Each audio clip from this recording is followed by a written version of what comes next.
Assalamualaikum warahmatullahi wabarakatuh. Shalom, salam sejahtera untuk kita semua. Om Swastiastu, Namo Buddhaya, salam kebajikan, salve.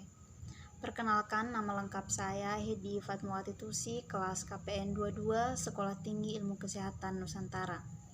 Tujuan dari pembuatan video ini adalah untuk menyelesaikan tugas mata kuliah Pendidikan Pancasila dengan topik atau tema Pendidikan Anti Korupsi. Maka dari itu, mari kita simak pendidikan anti korupsi sebagai berikut. Korupsi secara etimologi. Istilah korupsi berasal dari bahasa Latin corrumper, corruptio, corruptus.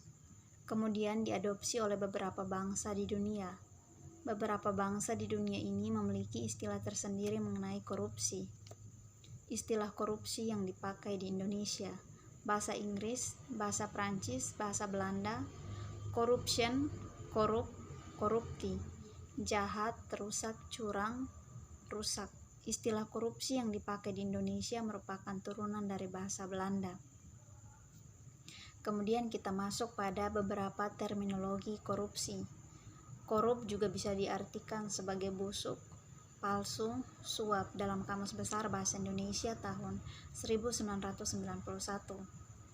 Korup juga disebut suka menerima uang sogok, menyelewengkan uang atau barang milik perusahaan atau negara, menerima uang dengan menggunakan jabatan untuk kepentingan pribadi dalam Kamus Hukum 2002. Korup juga bisa disebut kebejatan, ketidakjujuran, tidak bermoral, penyimpangan dari kesucian. The Lexicon Webster Dictionary 1978. David M. Chalmers. Tindakan-tindakan manipulasi dan keputusan mengenai keuangan yang membahayakan ekonomi atau financial manipulation and decision injurious to the economy are often labeled corrupt. J.J. Centuria. Penyalahgunaan kekuasaan pemerintahan untuk kepentingan atau keuntungan pribadi. The misuse of public power the private profit. Kita lihat pada pengkhianatan terhadap kepercayaan atau betrayal of trust. Pengkhianatan merupakan bentuk korupsi paling sederhana, di mana semua orang yang berkhianat atau mengkhianati kepercayaan atau amanat yang diterimanya adalah koruptor.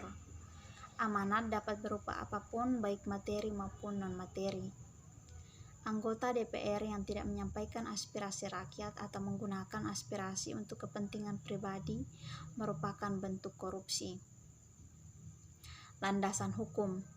Inpres Republik Indonesia Nomor 17 Tahun 2011 tentang Aksi Pencegahan dan Pemberantasan Korupsi.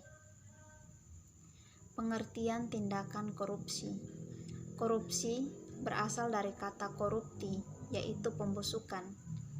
Tindak pidana korupsi, tindakan yang mengakibatkan kerugian keuangan negara, suap menyuap, penggelapan dalam jabatan, pemerasan, perbuatan curang, benturan kepentingan dalam pengadaan gravitasi, dan tindakan lain yang mendukung terjadinya tindak atau perilaku korupsi dalam Undang-Undang Nomor 31 Tahun 1999 dan juga Undang-Undang Nomor 20 Tahun 2001 tentang tindak pidana korupsi.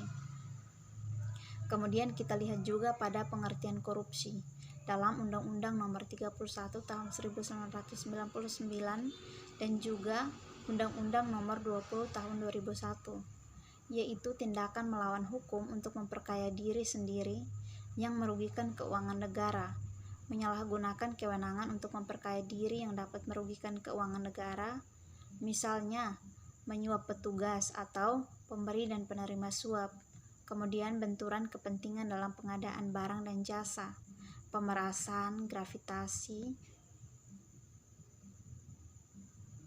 perbuatan curang dan markup. Pengertian korupsi lanjutan.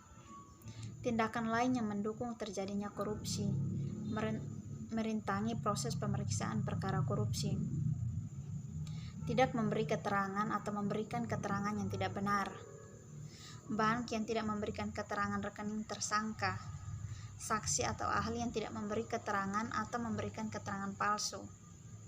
Orang yang memegang rahasia jabatan tidak memberikan keterangan atau memberi keterangan palsu.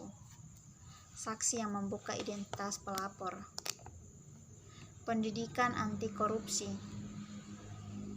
Korupsi di Indonesia. Korupsi adalah kejahatan luar biasa atau extraordinary crime dengan dampak buruk yang luar biasa pula. Korupsi di Indonesia sudah sangat mengkhawatirkan dan berdampak buruk pada hampir seluruh sendi kehidupan. Mari kita lihat penyebab korupsi. Antara lain, penyebab korupsi terdiri atas faktor internal dan faktor eksternal. Faktor internal merupakan penyebab yang datangnya dari diri pribadi atau individu, sedangkan faktor eksternal berasal dari lingkungan atau sistem. Pencegahan korupsi dapat dilakukan dengan menghilangkan atau setidaknya mengurangi kedua faktor penyebab tersebut. Faktor internal sangat ditentukan oleh kuat tidaknya nilai-nilai anti korupsi tertanam dalam diri setiap individu.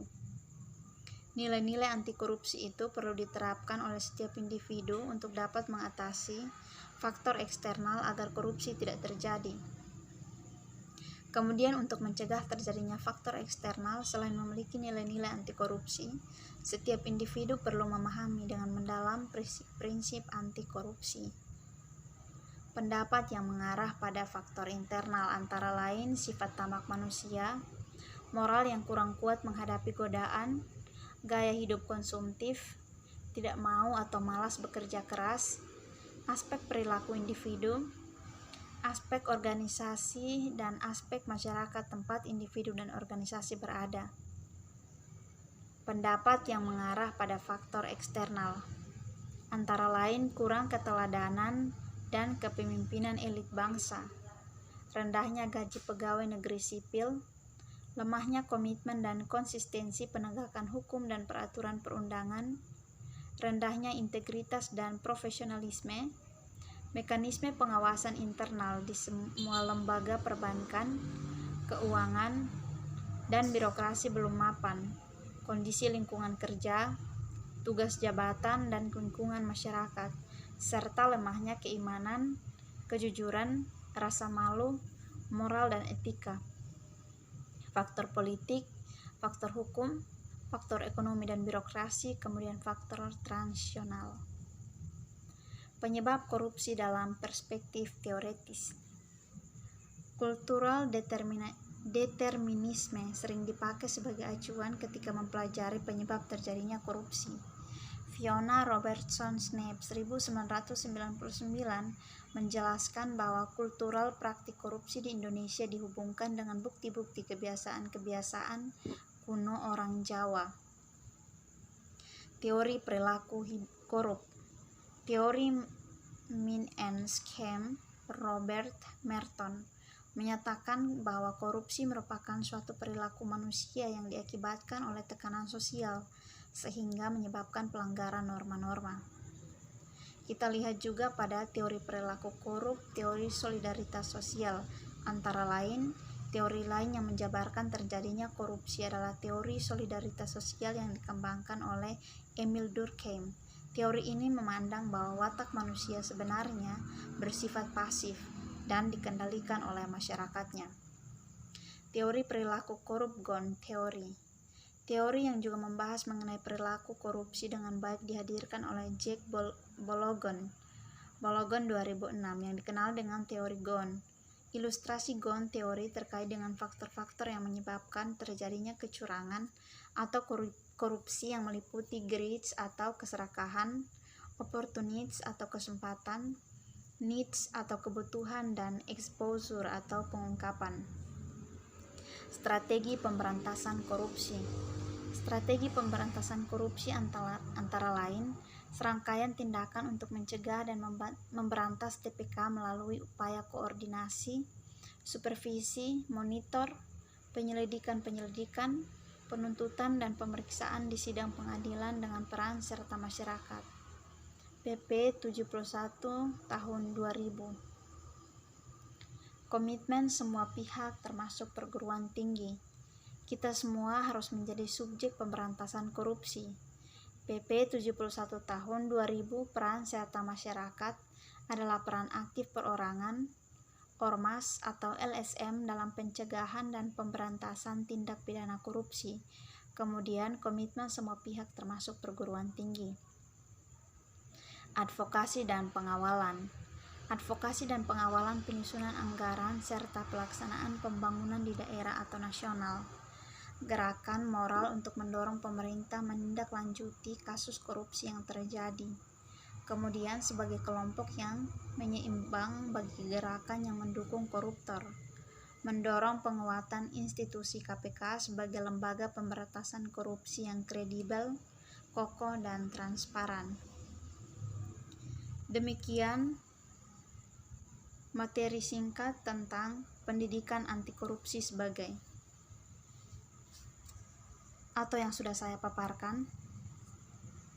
Marilah kita sebagai mahasiswa menggunakan quote ini untuk terus menolak anti korupsi, yaitu bangsa yang paling bahagia adalah bangsa yang bebas korupsi.